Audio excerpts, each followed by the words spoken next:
mo kasi nangalingan. Akala ko si Gardo yung nakabuntis kay Leona. Nag-away kami sa wala. Nakapatay ako dahil sa wala. Bakit hindi ka tumakbo sa akin? Hindi ba kapatid mo ko?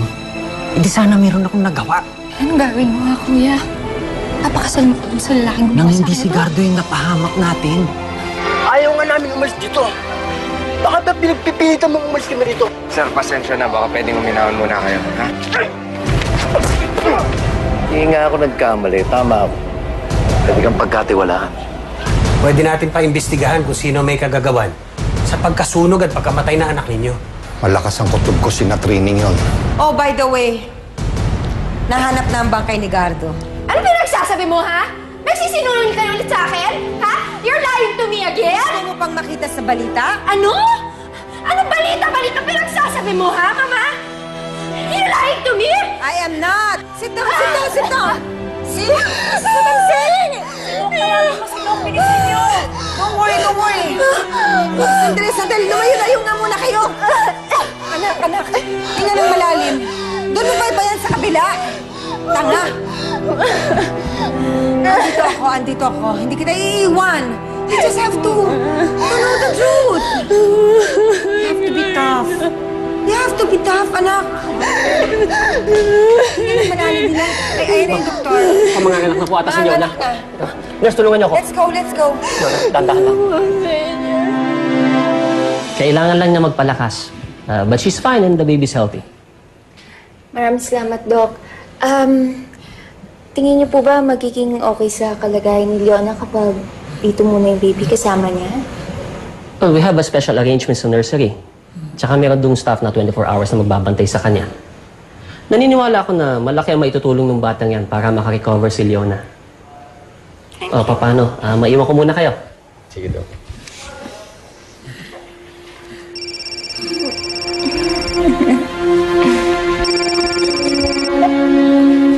Ang ganda-ganda.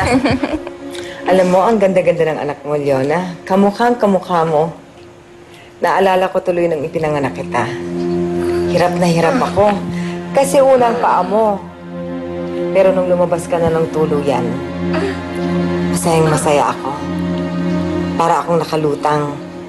Nakalimutan ko ang lahat ng hapdi. Naisip ko, kung nakayanan ko, makakayanan ko ang lahat. Ganyan ang lakas ng babae. Ikaw, magpapatuloy ka na lang ba sa kahinaan? Hindi ka ba gagawa ng paraan para lumakas muli?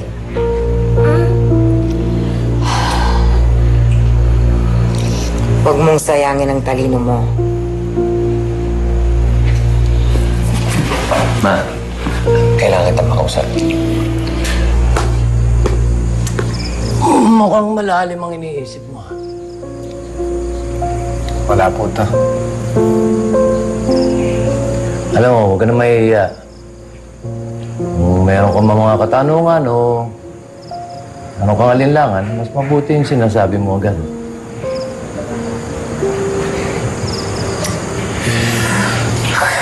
Naaawa lang kasi ako doon sa mga tao eh. Alam mo, sa una kung titignan mo, talaga nakakaawa sila. Pero dapat ang lagi mong iisipin yung tama. Legal naman ang pagpapaalis sa kanila sa lupa, hindi ba? Dahil unang-una, hindi kanila yun. Hindi naman natin inagaw yung lupa sa kanila. I should know dahil hindi ko rin naman gagawin yun sa ibang tao.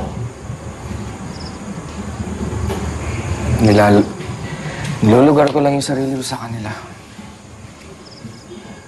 Alam ko. Pero iba ka na ngayon. Gardo, don't wear your heart on your sleeve. Huwag kang mahahabag ka agad. At kung bahagi ng pagiging balyente mo, ang kaugalian niya, huwag mo nang pahihiralin. Iba ka na ngayon. Ikaw na si Nicolas Vallejo.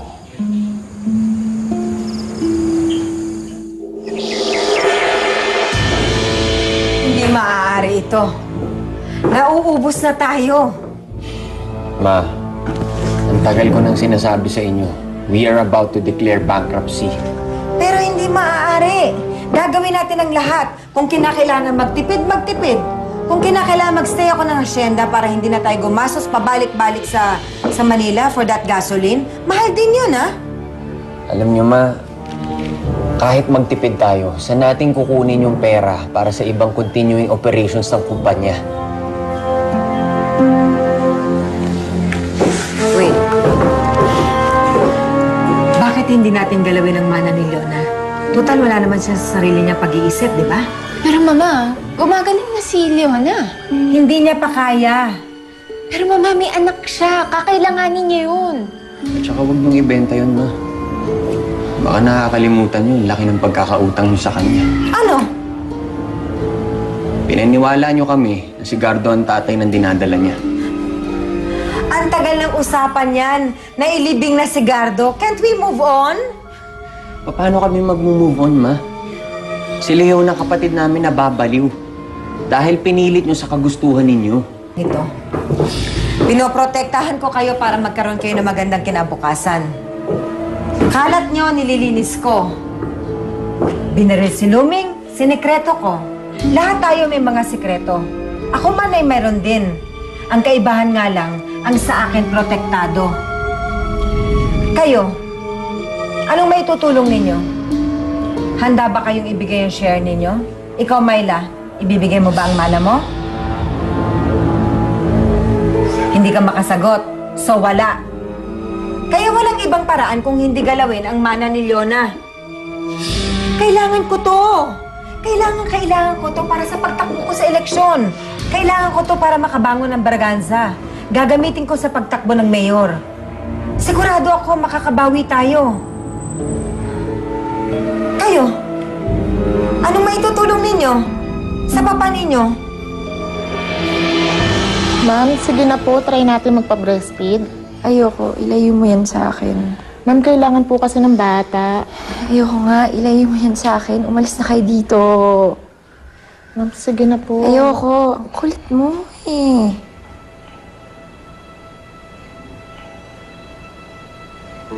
Leona, this is the perfect time to bond with your baby.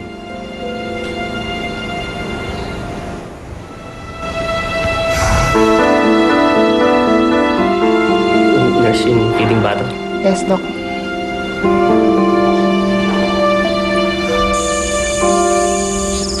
Finally, nawala ng nature sa gabal sa buhay mo, Trini. Wala nang maninira sa'yo sa pagtakbo mo bilang mayor.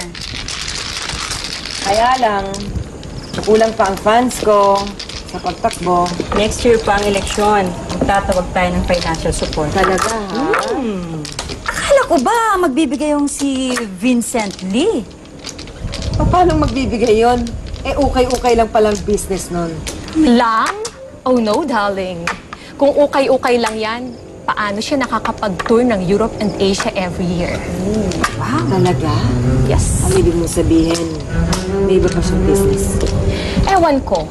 All I know is that namimigay dati ng expedition niya. Tayo na, laro na tayo. Oo nga. Wow! Welcome Ang to ganda my... talaga ng bahay mo. Oh, well, hindi naman. Please, this way. I trust na maayos naman ang pagmamaneho ng driver ko. Oh, yeah. Good. This way. Please sit down. Thank you. Sa isang restaurant sana tayo magmi-meeting. Oh. Kaya lang, I figured, kung pwede naman dalhin dito sa bahay yung chef ng 5-star hotel, then why not? Di ba? I'm This is it. so impressed. You're that well-connected? No, not really. If I were, then matagal na sana tayo nagkakilala at matagal na sana kitang pinakidnap. Ikaw naman, hindi mo naman ako kailangang ipakidnap pa. Kasi sasama naman ako ng kusa sa'yo. Talaga? Kahit na hindi mo ako masyadong kakilala? Aba. Magaling akong kumilatis. Marunong din akong makisama. Sa nakikita ko, sa klase ng mga cars mo, ng house mo, ng manners mo, nababasa kita. Talaga. And what do all of these things tell you? Na maswerte ako dahil nandito ako ngayon? Hindi, Doña Trining. Ako ang maswerte sapagkat nakilala ko ang pamilyang Braganza. Napakagrasyoso mo naman. Hindi naman. Sinusuklian ko lang ang pagbubukas nyo ng pintuan sa amin. Sa tingin ko, parehong magbubukas ang mga pintuan natin sa isa't isa. Bah, I like the sound of that. Shall we? Cheers. Cheers.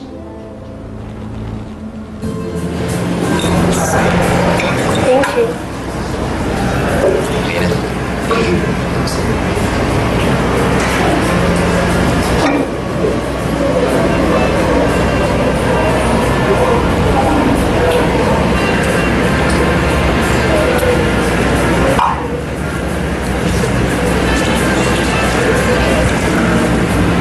Hey, you can't be dining alone.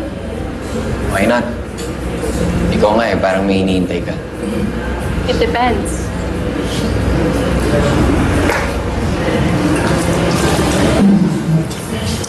May kausap lang akong friend. High school friend. Exclusive school ako noon, so it's a girl. Kaya lang medyo malabo siya kausap. But then, just my luck. Mukha namang hindi ako nag-iisa. There you go. I don't believe in accidents. I mean, nandito ka, andito ako. Wala naman tayong plano, but then, nagkita pa rin tayo. So, what could that mean? Na masarap ang pagkain? You're funny. I like that in a man. Yung hindi niya alam na nakakatawa siya. Matalino siya. Funny siya. Guwapo siya. Anasyon eh. Hindi ako sure dun sa matalino, ha? You have my number and I have your number. Maybe next time baka magkita tayo dito by accident on a regular basis. Joel, hindi mo naman kailangan gawin lahat ng to. Okay lang, enjoy naman ako sa long driving. Saka, I'm enjoying the company of a beautiful lady like this. Alam mo, meron pa. Di ba? Gusto mo pasayin ng mga bata? Oo, kaya lang kasi kulang sa budget eh. Ano, I'm just not doing this. Nagtingin ako sa mga computer ko. Basta to, alam mo. Wow.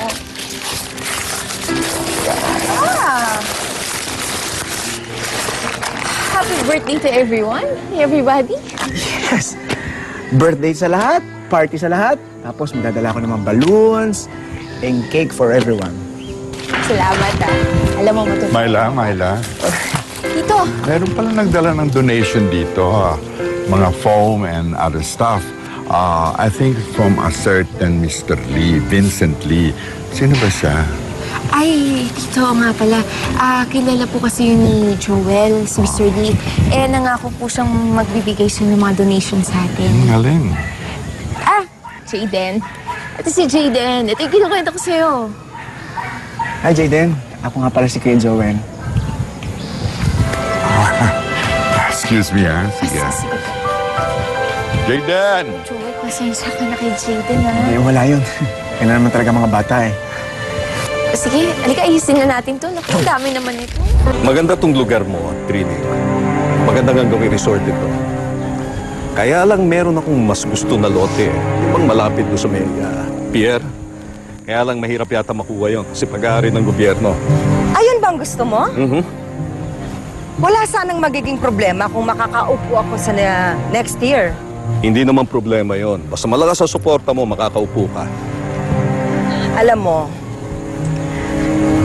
okay na muna sa akin ang mga suporta ng botante. Ang importante sa akin, ang suporta ng mga naniniwala at nagtitiwala sa akin. Meron akong 1 taon para ayusin yan. Makukuha mo yon. Kaya lang hindi mo naman masisisi yung mga negosyanteng katulad namin kung sakaling humingi kami ng garantiya.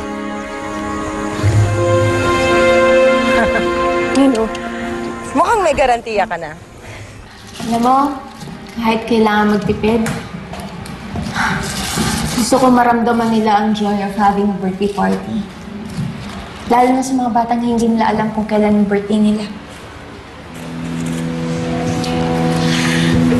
Minsan naisip ko, if I deserve you.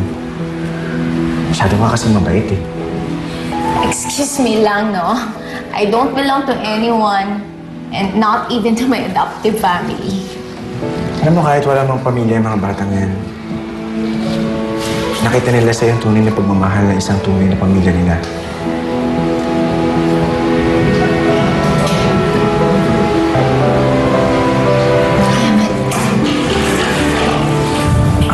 Lubos na.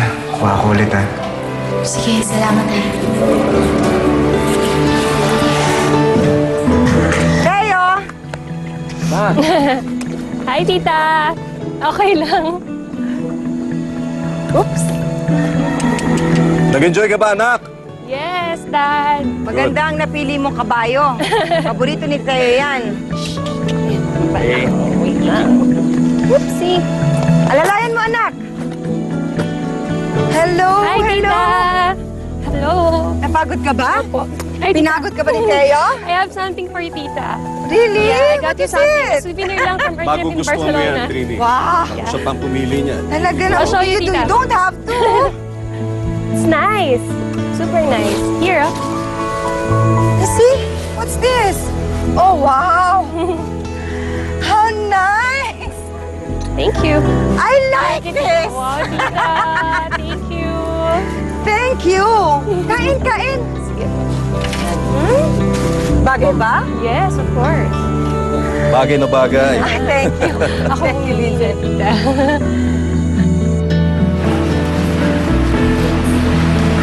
Oh, Jaden. Halika. Halika. Tingnan mo, oh.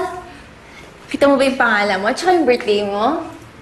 Naisip yan Tito Joel mo. Oh. Ano, malungkot ka? May problema ka ba? Mukha nga mo eh. Dali. Myla, si Kuya Gardo kasi hindi ako nakapagbabay sa kanya. Alam niyo po, miss na miss ko na po siya. Ikaw, Doc, di mo ba namimiss si Kuya Gardo? Miss na miss din.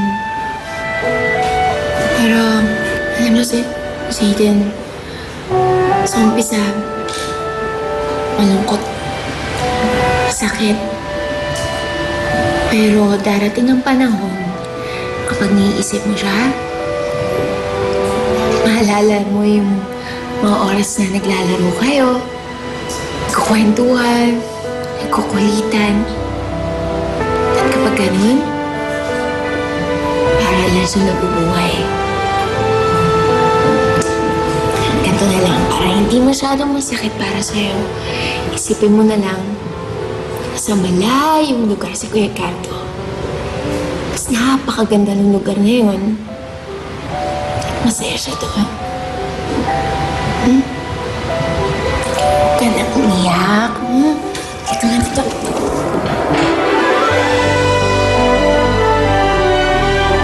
Really, thank you for coming, Vincent. Sige. Ha? Elaine, thank you so much. Thank you also, tita. Bye-bye. Bye, Teo. Bye. Take care. Bye, tita.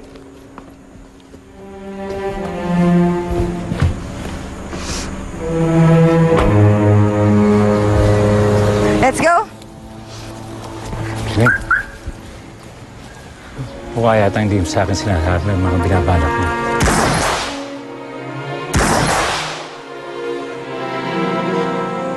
Isipin mo na ang armas ay kaduktong ng iyong katawan. Bahagi ito ng iyong kamay. Hindi ka basta-basta bumabaril. Ano ang dahilan? Para magligtas? Para manakot? O para itama ang lahat? Nasa sa iyong dahilan kung bakit mo kakalabitin ang gatilyo ng baril mo.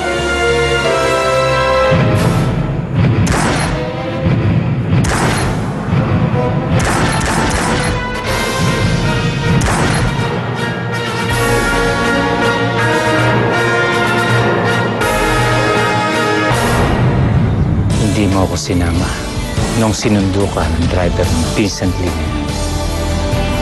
Mukha yatang may nangyayari na hindi ko alam. Pamilya tayo, hindi ba? Kung anong meron ako, meron ka. Damian, ibig ba sabihin yan pumapayag ka na maging campaign manager ko? Mabuhay si Miguel Magno! Mabuhay! Sino naman si Miguel Magno? Ni walang nakakakilala sa kanya. Paano yun, Dok, kung ayoko na talaga makita yung baby ko forever? What do you mean? Ipapa-ampun ko, ipapa-adopt.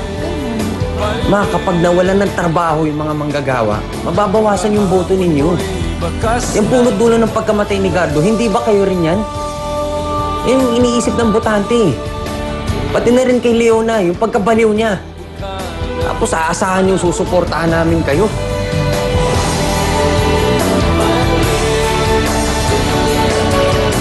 Kahapon mo'y wakas na